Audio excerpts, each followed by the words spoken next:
it will play out in November. But what we know is that we will end up with many more unemployed, and particularly also people in the grey economy, which are not counted for, who lose their jobs. So we will see definitively a lot of anger already now, but probably increased by the end of the year, because this crisis will be with us until we really have found a remedy. So we have to prepare for a more angry world. And how to prepare? It means to take the necessary action to create a fairer world, to see that we provide everybody with decent access to the health system, that we make sure that those people who are really left behind, and I'm not speaking only on national levels, I'm speaking also internationally. If I see now the tragedy in some of the emerging countries like South Africa, like some countries in East Asia, I think it's all, I don't have too many remedies. The remedies have to be discussed through dialogue by the stakeholders of our global system, but I just see the need for such a dialogue, and I see the need for action. I see the need for a great reset. To what extent would a reset be brought about by a change in the White House, the election of Joe Biden, for instance? I don't know. We shouldn't speculate about the outcome of the election. We will see beginning of November, and then we can, in any case, we can, and the World Economic Forum is very open and as an open platform to integrate everybody who is willing to address those issues in a spirit, which means to exercise here true global citizenship. I want to just pick up on some of the economic projections. In your book, you tackle what the future may look like. And at this stage, we're grappling with various letters of the alphabet, whether it's a V or a U or perhaps even a symbol, a tick shape. Can you just give us some clues about the growth down the track, what we can expect? First, if we look at it at the national or global level, at the macroeconomic level, one of the things we address very much in the book, and we are concerned, is the increased debt level. We spend about 10 trillion worldwide to deal with the short-term negative effects of the pandemics. But we should be aware we are just increasing our debt situation. And we were already very much debt loaded before we went into the crisis. So how to get at the end out of this debt situation is still a big question mark. All right, Shalom.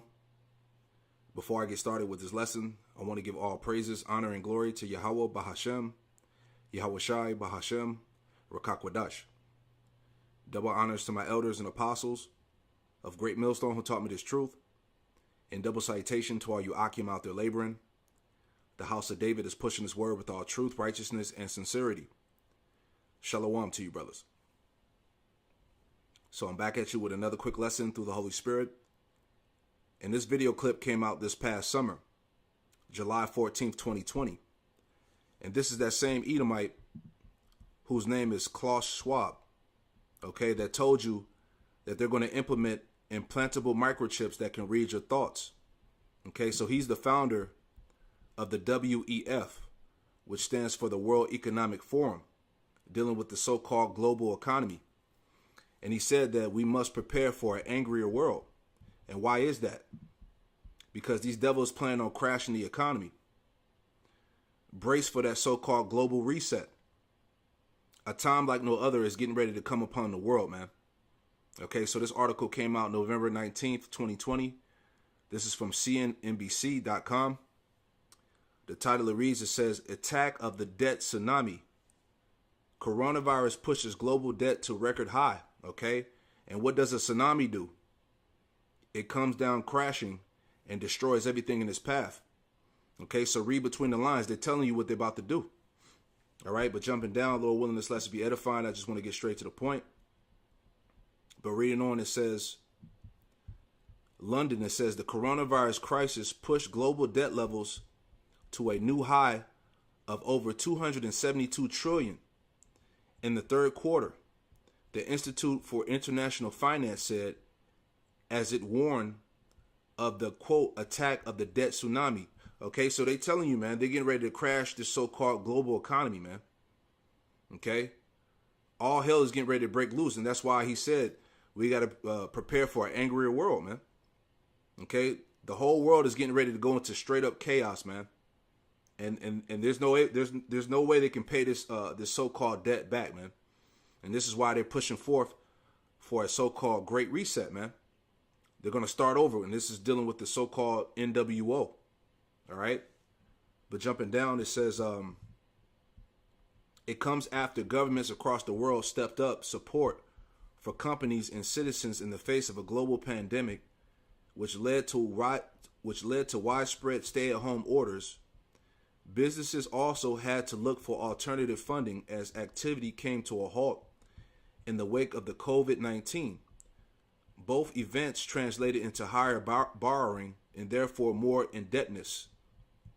Okay, it says, quote, spurred by a sharp rise in government and corporate borrowing as the C-19 pandemic wears on, the global debt load increased by 15 trillion in the first 3 quarters of 2020 and now stands above 272 trillion. The IIF said in his latest global debt monitor. Okay, and you can read the rest of this article, but the point is made, man. Okay, this dollar bill is about to become obsolete, man. Okay, let's get this. All right, it's the book of Habakkuk, chapter 2, and verse 6, and it reads, shall not all these take a parable against him? And who's the him? Esau, Edom.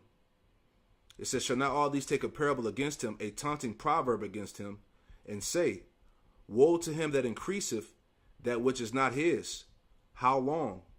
And to him that ladeth himself with thick clay. And that thick clay represents that debt, man. Okay?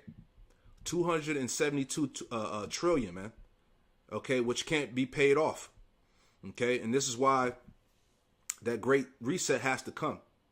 Okay, they have to crash this economy. All right, the writing is on the wall, as they say. Okay, let's get this. Straight to the point, Isaiah 30 and 13, and it reads, it says, therefore this iniquity shall be to you as a breach ready to fall. Okay, going into what? The title. What did it say? Attack of a debt tsunami. All right. Isaiah 30 and 13, therefore this iniquity shall be to you as a breach ready to fall. Okay, that tsunami, that debt tsunami is about to fall and crash and destroy everything. It says, swelling out of a high wall, whose breaketh coming suddenly at an instant. Okay, so this is going to happen fast, man. And everything is playing right into prophecy. All right, the so-called vaccines, all right, the microchip, the Great Reset, everything is falling in place by the end of the year, like he said in the video. Okay, so this is all going according to their plans, their agenda. You see, let's get this. Ezekiel 7 and 12, and it reads, it says, the time has come. And that's talking about right now, man. The time has come, the day draweth near. Let not the buyer rejoice, nor the seller mourn. For wrath is upon all the multitude thereof. For the seller shall not return that which is sold, although they were yet alive. For the vision is touching the whole multitude thereof, which shall not return, neither shall any strengthen himself in the iniquity of his life. They have blown the trumpet even to make all ready, but none goeth to battle. For my wrath is upon all the multitude thereof. And we've been blowing the trumpet, man. Okay, the prophecy, how about Shem Yahushua, have been constantly warning you, all right, that these times are coming. Okay, that they're going to do away with this dollar bill, man. Okay, like that's the what is the motto for the so-called NWO, order out of chaos.